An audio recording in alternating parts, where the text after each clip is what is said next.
नमस्कार, आप देख रहे हैं वी स्टार न्यूज। मैं हूं दिवाकर विक्रम सिंह। बात निकली है तो दूर तलक जाएगी, लोग बेवजह उदासी का सबब पूछेंगे। ये शायरी आपको कैसी लगी, इसके आगे की कुछ लाइनें मैं और बोलता हूं। वो जो क्या था कि मैं तेरी गाफ्त करता, ये जो एक है सो हसरते तामीर है। उग रहा है दरो दीवार पर सब्जाए गालिब, हम बयाबां में हैं और घर में बहार आई है। ये कुछ चंद लाइनें इसलिए मैं बोल रहा हूं क्योंकि खबर ही ऐसी है कि कुछ ऐसी अभिव्यक्ति करनी पड़ रही है। जम्मू कश्मीर के दो प्रमुख नेता और दो प्रमुख पार्टियों के सर्वे सर्वा, उनका एक ऐसा बयान आता है जिसके बारे में अगर चर्चा न किया जाए तो भारत का और अफगानिस्तान का संदर्भ अधूरा हो सकता है। जी हां, मैं बात कर रहा हूं नेशनल कॉन्फ्रेंस के वरिष्ठ नेता व सर्वे सर्वा फारूक अब्दुल्ला और पीडीपी के नेता और सर्वे सर्वा महबूबा मुफ्ती को। दोनों का बयान आता है बुधवार के दिन, और बयान ये कि तालिबान को अच्छा गवर्नेंस देना चाहिए और सिद्धांत क्या हो, इस्लामिक सिद्धांत हो। और दूसरे ने क्या कहा, महबूबा साहिबा ने, कि शरिया कानून के तहत अब अफगानिस्तान का शासन तालिबान को करना चाहिए। बड़ा सवाल है कि जिस जम्मू कश्मीर में, जिस देश में जीवन की उत्पत्ति होती है, जीवन आगे बढ़ता है और यहां एक बड़े राजनेता के रूप में ख्याति मिलती है, वहीं के दो बड़े नेता लोकतांत्रिक मूल्यों और परंपराओं से हटकर अब बात कर रहे हैं तो सिर्फ इस्लामिक सिद्धांत और शरिया कानून की। ये बात अगर पाकिस्तान से होती, ये बात अगर किसी इस्लामिक देश से होती तो बेहतर होता, लेकिन उस लोकतांत्रिक देश के, उस राज्य के दो प्रमुख पार्टियों के मुखियाओं की तरफ से तालिबान की ये वकालत और तालिबान किस तरह से शासन करके अफगानिस्तान पर स्थायी शासन कर पाए, अफगानिस्तान पर अपने आप को स्थापित कर पाए, इसकी पुरजोर वकालत और इसकी पुरजोर अपेक्षा और इस संदर्भ में उन्हें विशेष सलाह देने की कोशिश दिल से की है तो सिर्फ और सिर्फ नेशनल कॉन्फ्रेंस के नेता फारूक अब्दुल्ला और पीडीपी के नेता महबूबा मुफ्ती। ये विडंबना नहीं तो और क्या, जिस लोकतांत्रिक परंपरा में रहते हुए। ये और बात है कि हमेशा पाकिस्तान का राग ये दोनों अलापते रहते हैं, लेकिन ये भारत का लोकतंत्र ही है कि इनको एक देश के नेता के रूप में भी स्वीकार किया जाता है। इस लोकतांत्रिक मूल्य और परंपरा को ध्यान में रखते हुए भी, अपने वरिष्ठता का ख्याल न करते हुए भी, जम्मू कश्मीर के ये दो बड़े नेता तालिबान के बारे में बोलते हैं, तालिबान शासन कैसा हो इसके बारे में बोलते हैं। तो क्या सवाल ये नहीं बनता कि आखिर में इनको शरिया कानून और इस्लामिक सिद्धांत की इतनी ज्यादा चिंता क्यों है, और अगर है तो इसके मायने क्या है। आज इसी संदर्भ में हमारे साथ वैसे जुड़ने वाले थे पीडीपी के नेता भी अदनान अशरफ। उन्होंने फोन उठाया, हमारे इनपुट सहयोगी से बात भी की और उन्होंने कहा कि हाँ, हम अपनी बात रखेंगे कि अगर हमने कहा है तो क्यों कहा है। नेशनल कॉन्फ्रेंस के भी एक नेता से हमने संपर्क करने की कोशिश की, वो भी आए और उन्होंने कहा हाँ हम बोलेंगे, लेकिन जब बात लाइव स्क्रीन पर आने की हुई तो दोनों नेता फोन नहीं उठा रहे हैं। लेकिन फिलहाल भारतीय जनता पार्टी के वाइस प्रेसिडेंट सोफी यूसुफ हमारे साथ जुड़े हैं और इन दोनों नेताओं के बयान के मायने वो जरूर जो समझ रहे हैं बताने की कोशिश करेंगे। सोफी यूसुफ जी, आपका बहुत बहुत स्वागत एवी स्टार न्यूज में। क्या कहना चाहेंगे सर?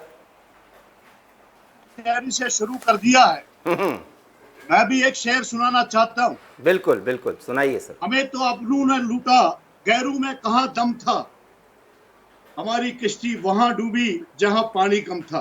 बहुत बढ़िया।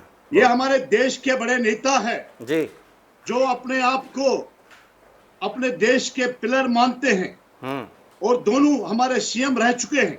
जी, मैं फारूक अब्दुल्ला साहब के उस बयान की मजम्मत करता हूं और पूरे देश के 135 करोड़ देशवासी उसकी मजम्मत करते हैं। फारूक अब्दुल्ला साहब ने आईन हिंदुस्तान के साथ हलफ उठाया और कहा कि हिंदुस्तान की सालमियत को बरकरार रखते हुए मैं कसम खाता हूं कि मैं हिंदुस्तान की कभी मुखालफत नहीं करूंगा। आज मैं फारूकुल्लाह को कहना चाहूंगा कि जो आपने ये बयान दे दिया है, ये इसको हम भरपूर मजम्मत करते हैं। तालिबान, जो अफगानिस्तान के तालिबान है, वो आतंकवादी है। उन्होंने कब्जा करके लोगों को डरा धमा के वहां हमारी बहनों बेटियों के साथ उन्होंने असमत रेजी करके अफगानिस्तान पे कब्जा किया है। और फारूकुल्लाह को लगता है कि शायद अब उसकी भी सियासत चलेगी जो उसने 70 साल में जम्मू कश्मीर को लूटा है।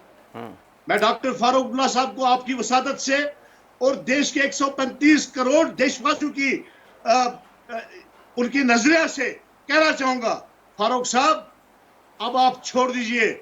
जम्मू कश्मीर हिंदुस्तान का ताज है। जम्मू कश्मीर हिंदुस्तान का ताज बन चुका है। नहीं सोफी साहब मैं रोकना चाहूंगा।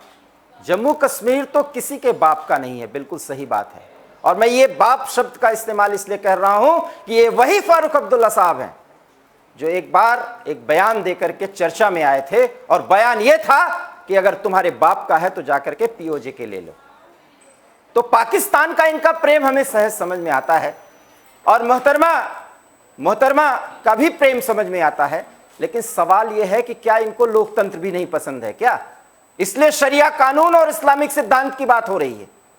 देखिए, इस्लाम का, मैं सोफी साहब रोकना चाहूंगा, इस्लाम का सम्मान है मेरे लिए, उस धर्म के प्रति मैं सम्मान व्यक्त करता हूं।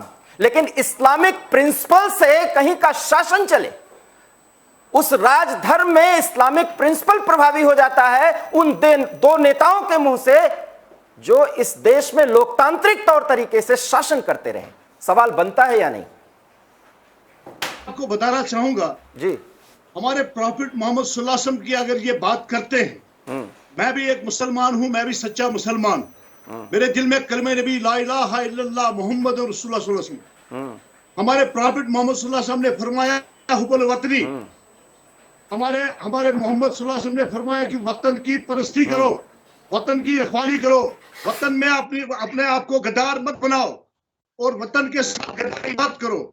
मेरा देश मेरा हिंदुस्तान है। मेरा प्रॉफिट मोहम्मद सल्लल्लाहु अलैहि वसल्लम कहता है कि अपने देश की कदर करें। मैं आपको रोकूंगा। एक बार फारूक साहब ने जो बयान दिया था वो मैं सुनवाना चाहता हूँ। जी जी, और मैं अनुरोध करता हूँ अपने पीसीआर उन्हें अब उस मुल्क को संभालना है जो वहाँ पे आए। मैं ये उम्मीद करूँगा कि वो इंसाफ हर एक से करेंगे और एक अच्छी हुकूमत चलाएंगे जिसमें वो इंसानी हकूक़ को मद्देनज़र रखेंगे और इस्लामी उसूल पर चलाएंगे। मैं साथ साथ ये भी कहूँगा कि उन्हें कोशिश करनी चाहिए हर मुल्क के साथ अपने दोस्ताना ताल्लुक पैदा हो और उन्हें अब उस मुल्क को संभालना है जो वहाँ पे आए। मैं ये उम्मीद करूँगा कि वो इंसाफ हर एक से करेंगे और एक अच्छी हुकूमत चलाएंगे जिसमें वो इंसानी हकूक़ को मद्देनज़र रखेंगे और इस्लामी उसूल पर चलाएंगे। मैं साथ साथ ये भी कहूँगा कि उन्हें कोशिश करनी चाहिए हर मुल्क के साथ अपने दोस्ताना ताल्लुक। तो सुना आपने फारूक साहब का बयान, और इसलिए यह बयान सुनाना जरूरी था क्योंकि हम एक जिम्मेदार चैनल हैं और जिम्मेदारी के साथ वो प्रतिक्रिया व्यक्त करते हैं एक पत्रकार के तौर पर जो बयानों पर आधारित होता है। सवाल फिर वही है कि इस्लामिक सिद्धांत, मैं आपको रोकना चाहूंगा, अभी मैं कुछ बात बोल दूं। इस्लामिक सिद्धांत और शरिया कानून, ये उन दो नेताओं के मुंह से वो बात निकली है जो लोकतांत्रिक परंपरा में रहते हुए शासन और सत्ता का सुख भोगे हैं। अब आप कुछ बोलिए सोफी साहब, अब आप बोलिए। देखिए इससे पहले भी मोहब्बत जी ने एक बयान दिया था कि हमारे देश के सैनिकों के खिलाफ उन्होंने बयान दिया था कि भारतीय जनता पार्टी के नरेंद्र मोदी जम्मू कश्मीर के लिए सोचे, वरना यहाँ हमारे सैनिकों को तालिबान की तरह अमेरिका के फौज की तरह भागना पड़ेगा। हमने भी उस वक्त प्रेस कॉन्फ्रेंस करी थी, हमने पूरे देशवासियों ने उस पर मजम्मत की थी। मैं मोहब्बत जी को कहना चाहूंगा, आप जब कुर्सी पे होती थी, जब आप भारतीय जनता पार्टी के साथ सरकार आपने बनाई और भारतीय जनता पार्टी ने जब आपका देखा, आपका चाल चलन, आप वही पाकिस्तान की गीत गाती थी और इसलिए भारतीय जनता पार्टी ने आपको अलग कर दिया है। और उसके बाद जब आप सड़क पे आ गई है, आज ऐसे आप बयानबाजी कर रहे हैं जिसके 135 करोड़ देशवासियों को ठेस पहुंचता है। दिवाकर साहब, मैं कहना चाहूंगा, सिर्फ मजम्मत करने से बात बनेगी? नहीं, लोगों का मोदी विरोध सरकार से गुजारिश करूंगा, मैं मोदी सरकार से गुजारिश करूंगा, मैं हिंदुस्तान की सारी एजेंसियों से गुजारिश करूंगा, इनको पाकिस्तान भेज दीजिए, ये पाकिस्तान में ही ठीक रहेंगे। यहाँ जम्मू कश्मीर में, हिंदुस्तान में इनकी कोई जरूरत नहीं है। इनको यहाँ के अवाम ने नकारा है, इनके घर खाली हो चुके हैं। मेरी बात सुनिए, ये तो आपने पूरी बातें वो दोहरा दी जो एक प्रवक्ता या नेता दोहराता है। इनको पाकिस्तान तो भेजा नहीं जाएगा, क्योंकि पाकिस्तान का प्रेम तो ये दोनों समय समय पे दिखाते रहते हैं। बड़ा सवाल है कि अगर जनता नकार दे, अगर जनमत ही इनके अंदाज को अस्वीकार कर दे तो बात बन जाएगी। और जम्मू कश्मीर में जनमत तब तैयार होगा जब आप जैसे जिम्मेदार और राष्ट्रवादी पार्टियों के लोग इनके बयानों को जनता तक पहुंचा करके जन विरोध को उभारेंगे। सवाल तो ये है ना। बिल्कुल, हाँ, आप बोले। बिल्कुल, जरूर हम यहाँ हर बार जो है इनके जो ये गलत बयानबाजी करते हैं उसके खिलाफ जो हम प्रेस कॉन्फ्रेंस करते हैं, बताते हैं आवाम को। बट आज मैं आपको दिवाकर साहब कहना चाहूंगा कि इनकी पार्टियां खाली हो चुकी है। ये खानदानी पार्टियां रह चुके हैं, अब इनके कोई रिश्तेदार इनकी पार्टियों में है। आज आप देखिए, नरेंद्र मोदी जी के कारण हमारे 45,000 सरपंच यहाँ जो काम कर रहे हैं, जिनको हक दिया है हमारी मोदी सरकार ने, आज यहाँ नए चेहरे आ रहे हैं और इनको नकारा है लोगों ने। ठीक है, उस मुद्दे पे हम बाद में बात करेंगे। मैं आपसे मैं पूछना चाहता हूं सोफी यूसुफ साहब, क्योंकि आप भारतीय जनता पार्टी के नेता हैं और आप एक मुसलमान भी हैं, तो शरीयत और इस्लामिक सिद्धांत अगर राजधर्म का पार्ट बना दिया जाए, क्योंकि इन लोगों के दिल से बात निकली है, लोकतंत्र तो इनको पसंद आता नहीं है और पाकिस्तान का तौर तरीका इनको पसंद आता है, तो मैं पूछ रहा हूं कि महबूबा साहिबा को ये शरीयत इतना क्यों पसंद आ गया, मुझे नहीं समझ में आई। नहीं, महबूबा जी का कोई, देखिए आप यहाँ जम्मू कश्मीर के अवाम ने उनको नकारा है। नहीं, ये देखिए वो दूसरी बात, मैं वही कहना चाहूंगा। हाँ। उसको पता ही नहीं है नमाज कितनी है दिन में पढ़नी, वो क्या हमें इस्लाम सिखाएगी। उसको पता ही नहीं है कि मस्जिद कहाँ है, उसको पता ही नहीं है कि प्रॉफिट मोहम्मद सल्लल्लाहु अलैहि वसल्लम ने क्या फरमाया है, उसको ये पता नहीं कि प्रॉफिट मोहम्मद सल्लल्लाहु अलैहि वसल्लम ने हुब्बुल वतनी का नारा दिया है। मोहब्बत जी को ये इल्म नहीं है। मोहब्बत जी सिर्फ पाकिस्तान की गीत गाती है। और आज मैं मोहब्बत जी को आपकी वसात से कहना चाहूंगा, आज आपको जम्मू कश्मीर के अवाम ने नकारा है। आज आपके जो पास अच्छे लोग थे, जो नेशनलिस्ट फोरम था, उन्होंने अलग पार्टी बनाई और आपको नकारा है। आप खाली रिश्तेदार नहीं, वो तो ठीक है, ये दोनों नकार दिए गए हैं अपने वजूद को स्थापित करने के लिए। सरकार से गुजारिश करना चाहूंगा, नहीं, मैं सरकार से गुजारिश करना चाहूंगा, मैं एजेंसियों से गुजारिश करना चाहूंगा कि इन ऐसे बयानबाजियों को सजा मिलनी चाहिए, इसके खिलाफ इनको कानूनी कार्रवाई होनी चाहिए। सोफी साहब, मेरी बात तो सुनिए। मैं आपसे यह पूछना चाहता हूं कि शरीयत के हिसाब से तालिबान शासन करे, शरीयत की वो खास बात तो मैं जानना चाहता हूं जिसमें महबूबा, एक तो नेता, दूसरी महिला। मैं ये बात क्यों पूछ रहा हूं, समझिए, मैं इसलिए पूछ रहा हूं क्योंकि पूरे अफगानिस्तान में तालिबान शासन के खिलाफ, हालांकि अभी सरकार बन ही नहीं पाई है उनकी, उसके खिलाफ महिलाएं सड़क पर उतर रही हैं, क्योंकि महिलाओं के मानवाधिकारों का सीधा हनन हो रहा है। तो शरीयत के हिसाब से वो शासन करेंगे। तो बड़ा सवाल है कि महबूबा, दूसरी महिला, उनके मुंह से शरीयत कानून की बात आ रही है। शरीयत की ऐसी क्या खास बात उनको नजर आई जिसको लेकर के उन्होंने भारत के कश्मीर से ये बयान दे दिया? यही तो मैं पूछना चाह रहा हूं, शरीयत की वो बातें बताइए।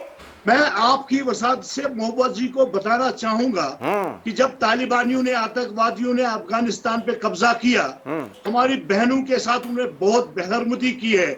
उन्होंने वही कोड़े चलाए हैं, उन्होंने वही मारामारी की है, बहुत सारे उन्होंने जहाजों में से इंसानों को गिराया है।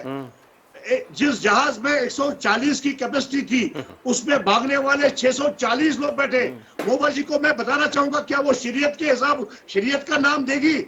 मैं तो ये कहना चाहूंगा कि उसकी बयान को मजम्मत करना चाहूंगा और उसको देखना चाहिए कि अफगानिस्तान की महिलाओं के साथ क्या सलूक हो रहा है। आज भी सड़कों में महिलाएं आ रही ठीक है, और ये मोबा जी को पता जरा नहीं है। फारूक जी के बयान को समझाइए, क्योंकि सोफी साहब मैं फिर कह रहा हूं, आप भाजपा के नेता जरूर हैं, आप मुसलमान भी है ना। इस्लामिक प्रिंसिपल पर यह सरकार चलाई जाए, हम ऐसा होप करते हैं, आशा करते हैं, ये फारूक साहब कह रहे हैं। तो इनको इस्लामिक सिद्धांत में ऐसी क्या खास बात नजर आई जो अभी तक इनको, जितने साल से ये सरकार में है, 50 साल से इनका एक राजनीतिक कैरियर है, तो यहां क्या खास बात है? मतलब उनको लोकतंत्र पसंद तो नहीं आ रहा है, वो तो मुझे भी समझ में आ रहा है।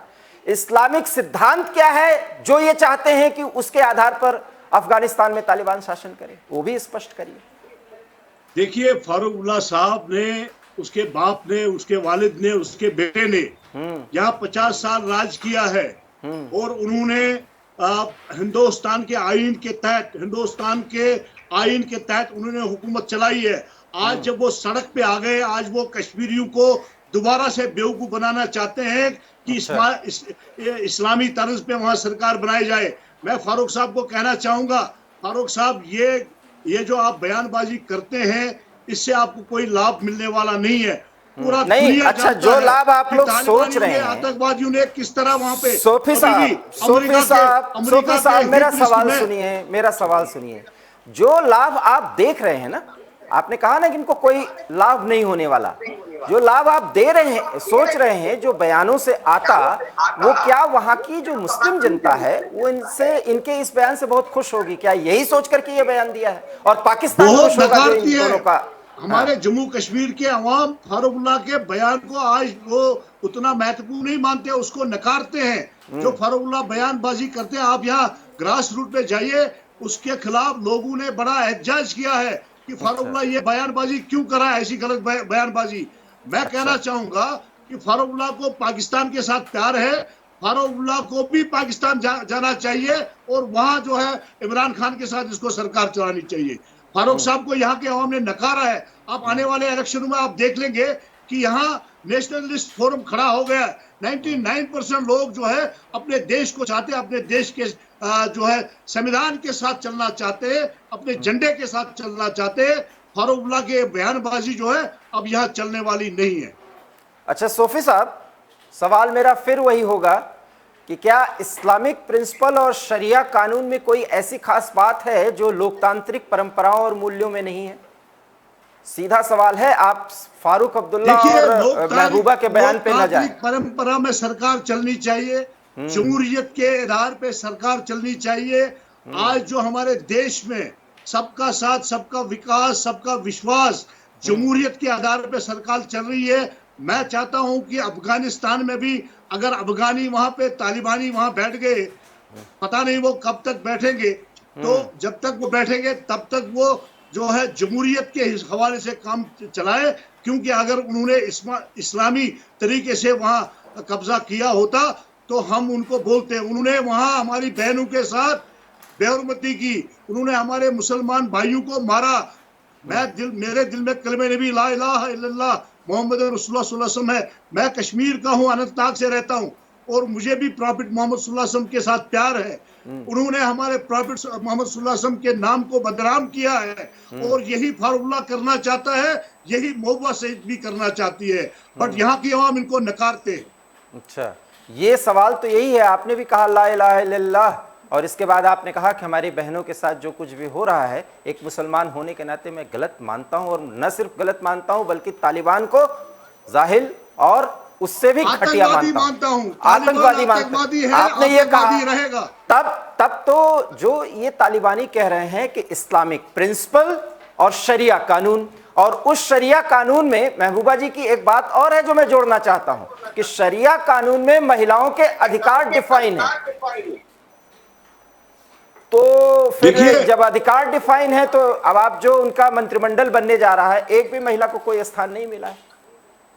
देखिए, मैं मोहब्बत जी को कहना चाहूंगा, 70 साल के बाद मुसलमान बहनों को अगर कहीं किसी ने मुकाम दिया है, वो देश के प्रधानमंत्री नरेंद्र मोदी ने दिया है। जो उन्होंने ट्रिपल तलाक को खत्म किया है, आज हमारी बहुत सारी बहनों को इंसाफ मिला है। लाखों हमारी बहनें हैं जो हिंदुस्तान देश में, बाकी विदेश देशों में भी है, जिनको उसका लाभ मिला है। मैं नरेंद्र मोदी जी को उस पहल का मुबारकबाद देना चाहूंगा। इस देश मैं में, मोदी जी को इस कहना देश में चाहूंगा कि नरेंद्र मोदी के इशारे पे ठीक है। आप नरेंद्र मोदी के उन नजरियात को देखें। देखिए सोफी साहब, मोदी साहब आपके प्रधानमंत्री हैं, आपके नेता हैं, उनकी तारीफ करेंगे, आपको फायदा होगा। एक पत्रकार के नाते मुझे ये सुनने में मजा नहीं आएगा ना। मैं आपसे सिर्फ ये बात जानना चाहूंगा कि देखिए, मोदी साहब सोफी साहब ये बताइए, सोफी साहब ये बताइए, नहीं सुन तो लीजिए, 135 करोड़ देशवासियों के प्रधानमंत्री। मेरा सवाल सुनिए सोफी साहब, उन बातों को करिए जिससे वास्तव में उसका अर्थ निकले। मैं ये जानना चाहता हूं कि अगर महिलाओं के अधिकार डिफाइन हैं तो अभी से बंदिशें शुरू हो चुकी हैं। महिला घर से निकलेगी नहीं बिना किसी संरक्षक, एक पुरुष संरक्षक के अब वो घर से बाहर नहीं निकल सकती। और महिलाएं हैं कि जान हथेली पर रख करके काबुल की सड़कों पर उतर आई हैं। अब आप बताइए कि मानवाधिकार यहां पर कहां संरक्षित हो रहा है? तो जिस शरिया कानून की बात वो कर रहे हैं उसमें तो गलती है। मैं तो ये कह रहा हूं ना, वहां कमी है।